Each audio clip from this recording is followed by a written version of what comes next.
আজকের রেসিপি শাহি টুকরা।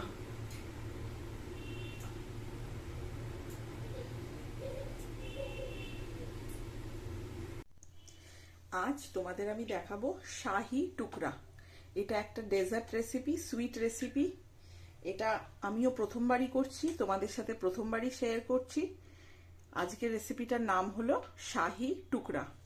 আচ্ছা, এটা মুগলাই ডেজার্ট, কিন্তু এটা কিন্তু আরো অনেক জায়গা থেকে অথেন্টিকেশন আসে যে শুধুই মুগলাই নয় এটা।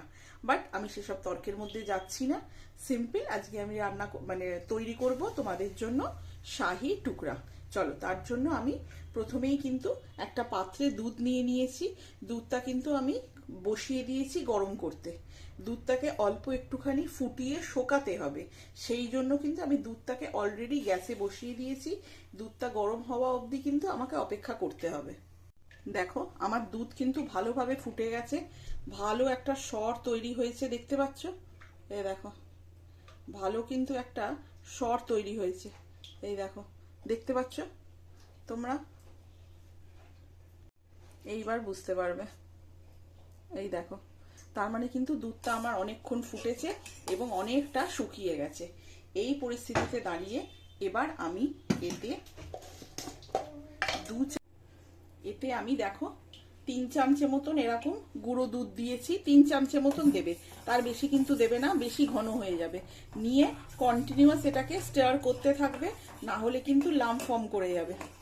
এটাকে গুঁড়ো দুধ কেন দিলাম? যাতে একটু ঘন হয়।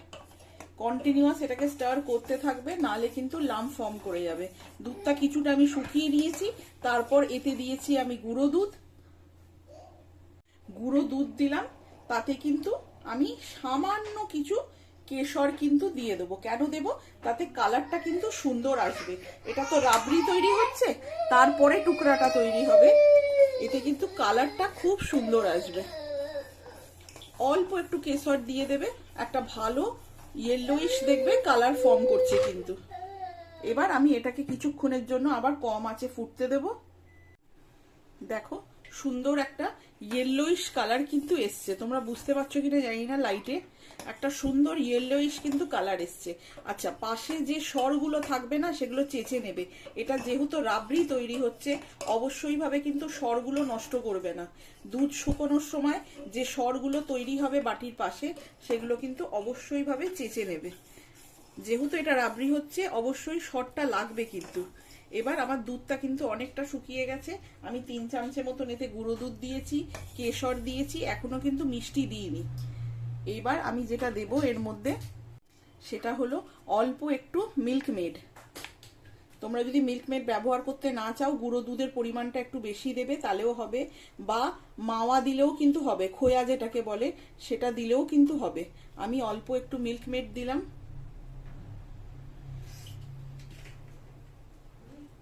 এবার এটাকে আমি নাড়তে থাকবো যাতে দুধটা আরেকটু ঘন হয়। যেহেতু এটাকে রাবড়ি বলা হচ্ছে, অবশ্যই এটা আরেকটু ঘন করতে হবে। তারপরে আমি এতে মিষ্টিটা দেব কিন্তু। দেখো, আমার দুধটা কিন্তু অনেকটা ঘন হয়ে গেছে। এই পরিস্থিতিতে আমি একটু এতে মিষ্টি দিয়ে দেবো, সামান্য একটু মিষ্টি দিয়ে দেবো। এমনিতেই গুঁড়ো দুধ দিয়েছি, তারপরে মিল্ক মেড দিয়েছি, তাতে কিন্তু অনেকটা মিষ্টি হয়েছে। আমি সামান্য একটু, যে যেরাম মিষ্টি খায় সে কিন্তু সেরাম অল্প একটু মিষ্টি দিয়ে দেবে এর মধ্যে। যেরকম তোমরা মিষ্টি পছন্দ করবে সেরকম কিন্তু দেবে। মিষ্টি চিনিটা দেওয়ার পরে কিন্তু আবার একটু পাতলা হবে, সেটাকে আবার একটুখানি ফোটাতে হবে, কেন কি চিনি লিকুইডই হয়ে যাবে। সেটা অবশ্যই ভাবে একটু পাতলা হয়ে যাবে। আবার এটা দুধটা, সেটাকে আবার একটু ফুটিয়ে কিন্তু ঘন করতে হবে। কন্টিনিউয়াস নাড়তে হবে, না হলেই কিন্তু লাম্প ফর্ম করে যাবে। জিনিসটা বাজে খেতে হবে কিন্তু। কন্টিনিউয়াস নেড়ে যেতে হবে, দেখতে পাচ্ছ?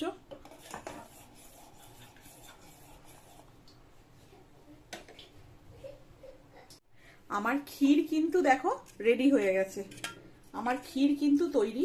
এটাকে পরে যখন সার্ভ করব, সুন্দর করে করব, তোমরা দেখতে পাবে। আমার ক্ষীর কিন্তু তৈরি হয়ে গেছে, এটা ঠান্ডাও হয়ে গেছে। এইবার আমি করব হচ্ছে, ক্ষীরটাকে একটু ঠান্ডা করে নেবে কিন্তু, অবশ্যই করে একটু ঠান্ডা করে নেবে। তারপরে এবার আমি ব্রেডগুলোকে দেখো এইভাবে কেটে নিয়েছি। এইভাবে হাফ স্লাইস করে ট্রায়াঙ্গেল করে ব্রেডগুলোকে কেটে নেবে। যে কটা ব্রেড তুমি দিতে চাও, ব্রেডটাকে কেটে নিলাম আমি। এবার একটা পাত্রে বেশ খানিকটা ঘি নিয়ে নিয়েছি আমি, দেখো বেশ অনেকটা ঘি কিন্তু আমি নিয়েছি। এবার ঘিটা গরম হলে আমি এক এক করে ব্রেডগুলো ভেজে নেব। ঘিটা একটুখানি গরম করে নেবে, নিয়ে এবার এক এক করে ব্রেডগুলো ঘিয়ের মধ্যে দিয়ে মুচমুচে করে ব্রাউন করে ভেজে নেবে। দেখো ব্রাউনিশ করে কিন্তু আমি ভেজে নিয়েছি। ব্রেডটাকে কিন্তু ক্রিস্পি ব্রাউন করে কিন্তু ভেজে নিতে হবে। এবার আমি এক একটা করে ব্রেড তুলে নেব। এই করে আমি প্রত্যেকটা ব্রেড কিন্তু আলাদা করে ভেজে নেব। এইভাবে ভেজে কিন্তু ব্রেডগুলোকে তুলে রাখবে। আমার কিন্তু ব্রেডগুলো ভাজা হয়ে গেছে, দেখতে পাচ্ছ? আমি কিন্তু ব্রেডগুলোকে এইরকম ভাবে ক্রিস্পি করে ভেজে নিয়েছি কিন্তু। এবার আমি বানাবো হচ্ছে চিনির সিরাপ। দেখো চিনি আর জল আমি নিয়ে নিয়েছি সিরাপ বানানোর জন্য। যতটা পরিমাণ চিনি নেবে ততটা পরিমাণই কিন্তু জল নেবে। পরিমাণ যেন সমান সমান হয়, তাহলেই কিন্তু সিরাপটা হবে। চিনির যে সুইট সিরাপটা হয় সেটা বানাবো এবার আমি। যতটা পরিমাণ চিনি নেবে ঠিক ততটা পরিমাণই কিন্তু তোমরা জল নেবে। আর ততক্ষণ করবে যতক্ষণ না একটা স্টিকি কনসিস্টেন্সি আসছে না, ততক্ষণ কিন্তু এটাকে ফোটাতে হবে। আর কন্টিনিউয়াস কিন্তু এটাকে নাড়িয়ে যেতে হবে। যতক্ষণ না একটা স্টিকি কনসিস্টেন্সি আসছে না ততক্ষণ কিন্তু এটাকে ফুটিয়ে যেতে হবে। আমার কিন্তু চিনির সিরাপটা হয়ে গেছে। আচ্ছা, এটাকে কিন্তু ক্যারামেলাইজড করবে না, সিম্পল সিরাপ করবে। দেখো হালকা হালকা এইরকম সিরাপ বানাবে কিন্তু। জাস্ট যতক্ষণ না চিনিটা গলছে না আর একটা স্টিকি কনসিস্টেন্সি হচ্ছে না ততক্ষণই কিন্তু সিরাপটা বানাবে, তার বেশি না। এবার আমি ব্রেডগুলোর উপরে সিরাপটা অল্প অল্প করে দিয়ে দেব। এবার ব্রেডগুলোর উপরে অল্প অল্প করে দেখো সিরাপটা এইভাবে ছড়িয়ে দেবে, যাতে ব্রেডের ভেতরে মিষ্টিটা টেনে নেয়। যেমন আমরা চাশনিতে ভেজাই না মিষ্টি করে, ভাজা মিষ্টি, সেই রকমই কিন্তু কিছুটা।